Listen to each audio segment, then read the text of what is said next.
All right, we're here with Mark Douglas here of SteelHouse. Mark, thanks for taking the time. Really do appreciate it. You guys have a very, very interesting story, which I want my readers to hear about, but also just you personally. I mean, you are like Mr. Software. Your software career is like storied. I think you've worked at every compelling software company that I can think of. So we'll touch upon some of those, and Okay. from Oracle to Centerview to Persistence to Covalent. I mean, you really had some great ones. And we'll touch upon them in the context of your current venture, SteelHouse. So I always like to just start out by giving the founders a chance to tell their value prop. So, why in the world should people care about SteelHouse? What's going on with you guys? Well, the people who really care about us are internet retailers. And the reason for that is we help them figure out what incentive they should offer each of the shoppers on their site. So deliver the right incentive to the right individuals. And there's a lot of analytics that goes into that, and ultimately it increases their revenue. We generate lift in their conversion rate and generate revenue for them. So, and we have a bunch of great customers, and we're adding a bunch more every month, and we're really excited. We're really excited. Good. Well, we'll talk in a minute a little bit more specifically about the value prop. In looking at your bio, I had to do a triple take on the date that you were at Oracle. I think they might have been violating child labor laws or something. 'Cause it was a while ago, and you were able to be part of the original Oracle financials, which was pretty groundbreaking for the time. Yeah. That was early in your career. What did you get out of that? It's an interesting environment, a very buttoned down culture. What did you sort of take with you, and what did you discard from that experience? Yeah, well, the Oracle, when I joined Oracle, they were essentially the Google of their time in that sense. And I had never been exposed. Yeah, it was my first job in Silicon Valley, and really getting to see the biggest thing I got was the importance of working with the absolute best and smartest people. I mean, Oracle not only believed in hiring great athletes, they literally hired Olympic athletes. I mean, Right. they took it to heart. Yep. And that was the number one thing. I was working with, I actually dropped out of college, but I was working with, Stanford grads and Harvard grads and Berkeley grads with, literally 3.9 and 4.0 GPAs.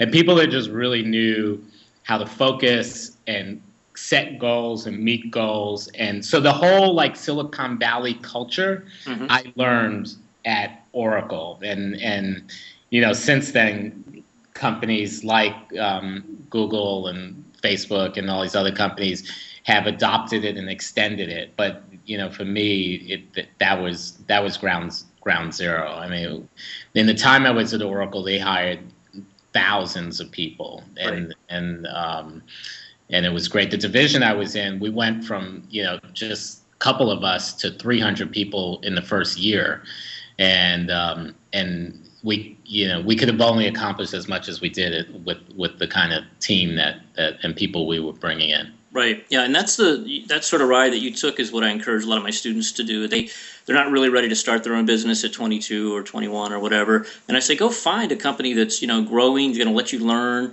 and sort of have the within the safe confines of another company, learn that startup experience. So it sounds like you had that opportunity, which is rare. I consider that to be the most valuable education I've had in my career. Is exactly that. If I had tried to start my own company without that, it would have never been what you would think of as a Silicon Valley company, because I would not have known, that kind of stuff of just doesn't, you have to learn it. You have to experience it and improve on it. Yeah. I think the key word is experience it.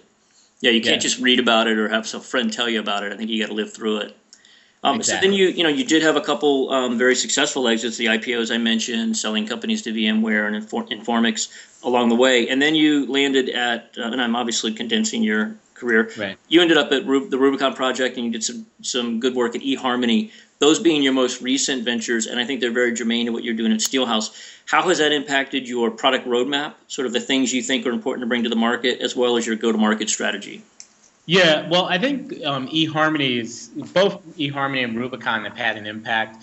eHarmony a little bit bigger impact because there are two things I really learned at eHarmony. And one was it just seeing an organization that really knew how to market, how to do marketing and how to work. The thing about Silicon Valley, it's a very kind of go with your gut oriented community. Google talks about using data and stuff like that, but for the most part, it's like you come up with an idea and you go with your gut. At eHarmony, I learned the value of data and how you improve things 1%. And if you just keep doing that over and over and over again every month, by the end of the year, it's 12%, or it's, if it's even faster than 1%, it's 20%. And I didn't have that appreciation when I was at companies in Silicon Valley. In Silicon Valley, everyone's always about, we need to grow 100% or more. They're not thinking in terms of how do we improve something 1%. Right. And if you keep doing it over and over again, it creates this measurable lift. And I learned that at eHarmony, being exposed to a really amazing marketing organization. The other thing is I learned how much personality affects everyone's decision, from the most mundane to things that are really significant, and how leveraging that, understanding people's behavior and their personality can lead to, if you can leverage that, you can improve the result of just about anything that you do. Right. So that you focus on. And then Rubicon, it was the media business, high volume. When I joined Rubicon, they were doing serving maybe 60 million ad impressions a day. Within 6 months, it was 1.2 billion ad impressions a day. So I got really exposed to high volume media business, and both companies just high volume scalable web infrastructure. Mm-hmm. We had like 24 million monthly unique visitors at eHarmony. We were serving over 1 billion ads a day at Rubicon. So that's kind of applied to the technology we're building also. Right. No, that's an awesome grounding. And it's a good segue to I want to drill down a little bit deeper into SteelHouse's value prop. You recently came out with the 10 most common shopping personalities, which I thought was an interesting take. How can companies leverage those various shopping personalities when they come to their website using SteelHouse's solution?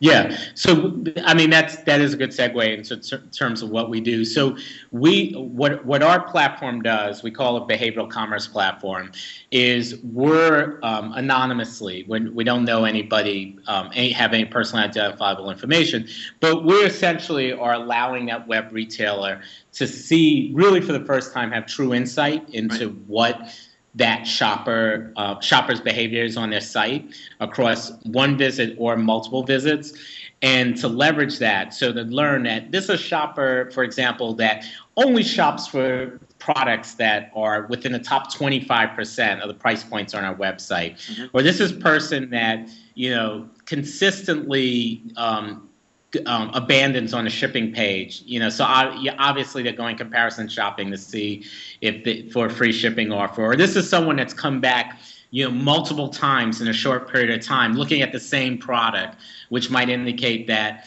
they're looking for a better price or things like that. So those are some simple examples, but we essentially allow them to use our tool to get insight in the shopping behavior, literally like they've never had before. Right. And then create that audience and then deliver the right offer to those shoppers, so that the shopper gets the price incentive that they want, that makes them feel good, and the site gets the sale, and a new customer, hopefully, or a repeat customer. Mm-hmm.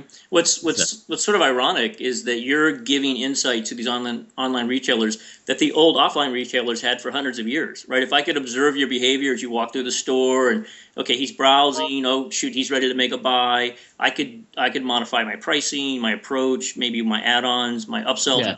But that went away when it was click, click, buy. So it's interesting that you're actually bringing that richness and that texture back into the experience. Yeah, completely agree. It was an interesting thing when I was at eHarmony. We had over 20 million people on our site a month. I mean, it'd be over 1 million an hour. But I never got to meet the customer, right? Except ones that were in our commercials. That was the only ones I got to meet.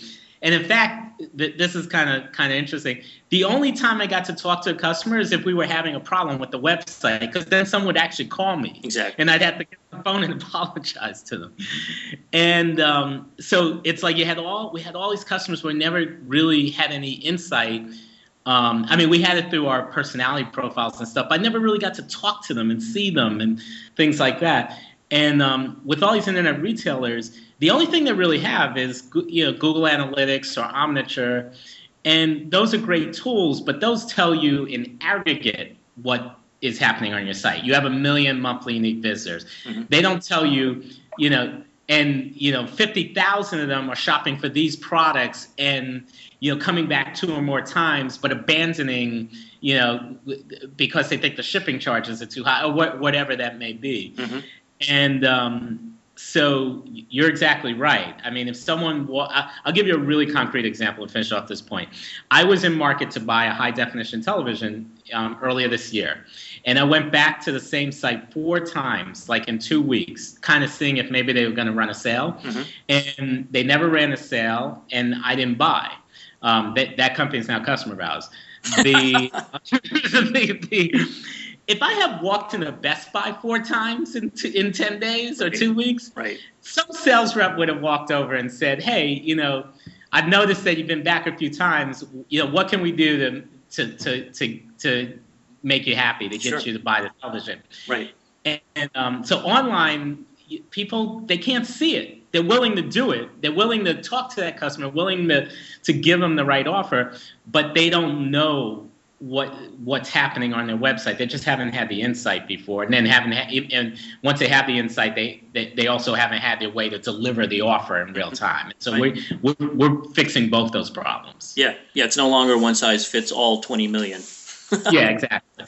Well, exactly. So I know you're a fan of this no asshole rule book. Yeah. Which I am too. And I've been to your offices. I've seen them. Everyone sits at a really long desk, and you're in an open sort of warehouse space. And so there's a certain vibe there that I think appeals to entrepreneurs. Could you just describe a little bit more about the culture? And then I'm more interested in what kind of person, what characteristics does a person have who is successful at SteelHouse? Okay. So I mean, the culture is basically, and this applies not just inside the company, but with our customers also, is to be completely transparent. We don't use titles within the company. I mean, people outside the company want to know what your title is, but inside the company, your responsibility is determined by what you can accomplish, not by some title that's been granted to you. We sit, like you said, in particularly open office, because we sit at our main desk is 60 feet long, and it's like 20 people sitting at it, and then we have multiple other very long desks, and so it's a culture to be competitive, to be at peace with your coworkers. There's no hopefully there's no politics. To be transparent, and the number one thing is trust. We don't our vacation policy is you take whatever vacation you think you need, within reason. No one's tracking your vacation hours. No one's anything like that. It's right. Just get the job done. And so that's the trust is the number one thing. Trust and transparency, I think, are the two biggest qualities in terms of the culture of the company, and we apply that with our customers also. Yeah, well, I've always found that if you hire adults and you trust them, they can do amazing things.